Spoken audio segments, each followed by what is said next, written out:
Hey and welcome to this guitar tutorial. Today I'm gonna show you the fastest way to learn the intro/main riff and the verse sections from Alice in Chains' song Them Bones, and then how you can use what you've learned to come up with your own ideas. Them Bones is played at a tempo of around 82 BPM. However, this song isn't in 4/4 time, it's in 7/8 time.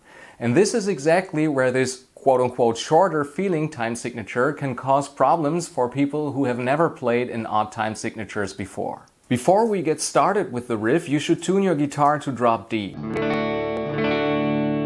Alice in Chains also tune their guitars down an additional half step, but so that you can immediately apply your own ideas afterward on a guitar that's tuned to standard pitch, we'll stay in standard drop D tuning for this tutorial. Take a look at this tab here. I've deliberately written the counts above it so that when I play the intro/main riff slowly for you without a metronome or drum groove, you'll be able to count along easily. In general, I would always recommend counting along with everything you learn. That way, you'll continue to develop as a rhythm guitarist on a consistent basis. We start the main riff with this variation of a D minor 7 chord on beat 1. Then we leave a 16th note, rest, and fill the remaining 16th note until the end of the 7/8 measure with chromatically ascending power chords. D5, D sharp 5,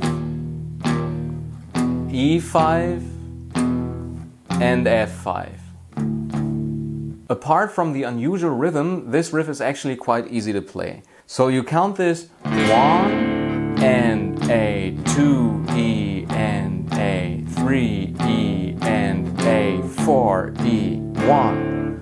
Or you can also count 1, 1, 2, 1, 2, 3, 4, 1, 2, 3, 1, 1, 2, 1, 1, 2, 1, 2, 3, 4, 1, 2, 3, 1, 1, 2, 1. And so on and so forth. To help us understand it better and practice it more accurately, we're gonna program this 7/8 rhythm into the Hydrogen drum machine. Those of you who already know my tutorials know that I like working with this free drum machine, and you can download it yourself using the link in the video description. First, let's set the tempo up here to 82 BPM. Now if you go to the size field right here and select 7 instead of 8, which represent an 8/8 measure, you'll get a 7/8 measure. You can also set resolution to 16th notes, since we're gonna need those accents later on. Now before we take a look at Sean Kinney's drum groove, let's first turn on the metronome and count through the 7/8 measure a few times so we can get used to it. 1 and 2 and 3 and 4 and 5 and 6 and 7. 1 and 2 and 3 and 4 and 5 and 6 and 7.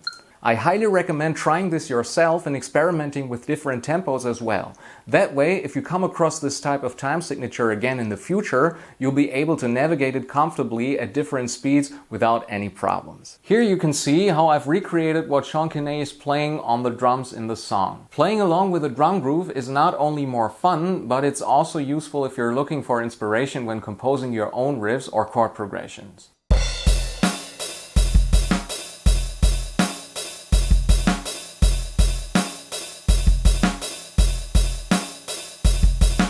Here's the intro played for you, first at 60 BPM and then at 82 BPM.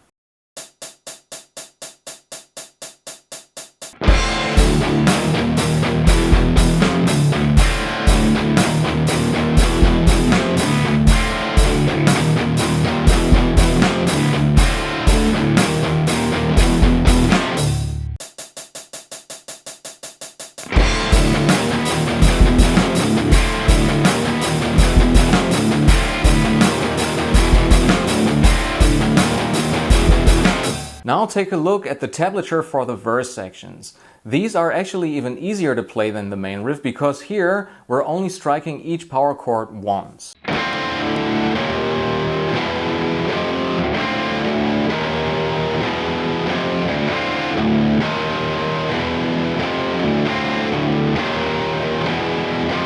Pay close attention, however, to the F5 chord. Make sure you don't play it on beat 4, but instead on the last 16th note of beat 3. Here's that example again, first at 60 BPM and then at 82 BPM.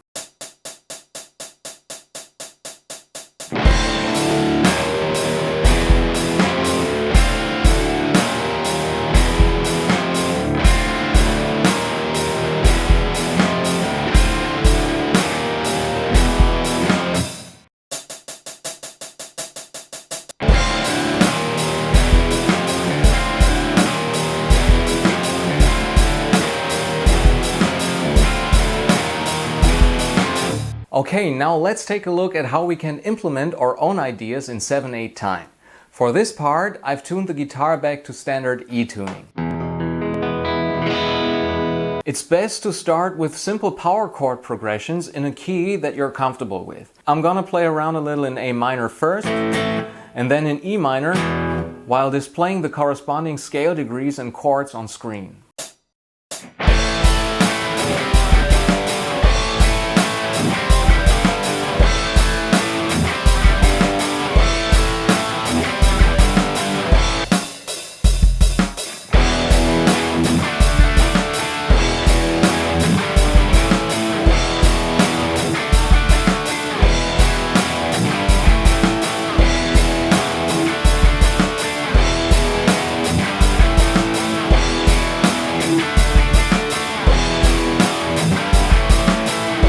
Next, you can try writing power chord progressions that don't start on the first degree of the minor scale and perhaps contain more than just 2, 3, or 4 chords.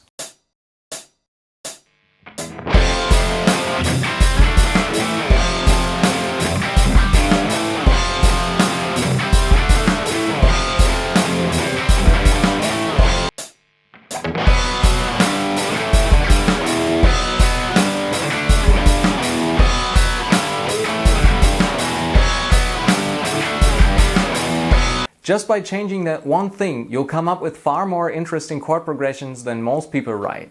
Some time ago, I made a video that provides a lot of inspiration when it comes to chords and chord progressions. It's linked right up here. I can highly recommend it, especially if you're interested in continually developing your own musical style. Lastly, let's take a look at a few single note riffs. Here as well, I'd recommend sticking to familiar keys at first and not playing too many notes so that you don't run into difficulties with the shortened measure. As we all know, great riffs don't have to consist of a huge number of notes. Rhythm and memorability play a much bigger role.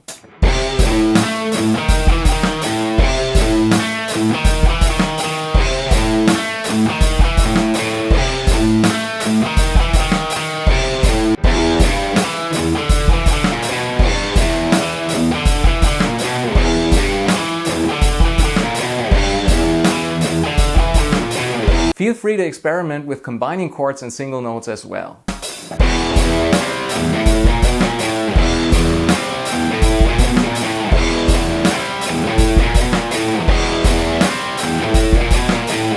And that's it for this video. If you enjoyed it, I'd really appreciate a like and a subscription. I'll see you again in the next video. Until then, bye.